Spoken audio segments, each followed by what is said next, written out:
Ketekunan dan kerajinan. Itulah saya, Lakshmi Rao, anak perempuan Rama Murti Rao. Saya berumur 14 tahun dan bersekolah di SMK Lahad. Kod sekolah saya ialah AEA 2053. Keistimewaan saya ialah mempunyai nada suara yang lantang. Dengan adanya kelebihan ini, membantu saya menjadi seorang pengawas yang tegas.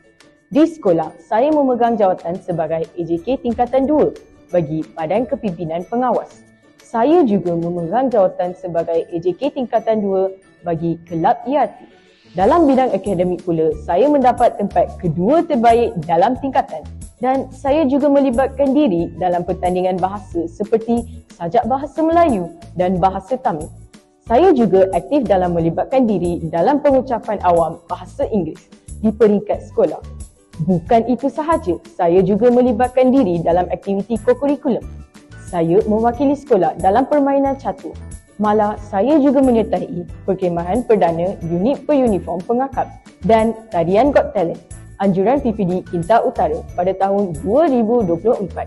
Saya juga aktif dalam aktiviti kesukarelawanan seperti aktiviti khidmat masyarakat dan aktiviti gotong royong di kawasan kejiranan saya.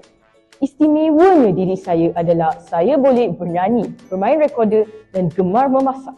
Saya juga suka membaca, terutamanya novel bahasa Inggeris.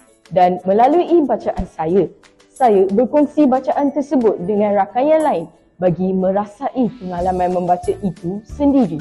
Melalui minat membaca ini, membuatkan saya yakin dapat membawa anda menelusuri dunia buku yang penuh dengan keajaiban. Sekian, terima kasih.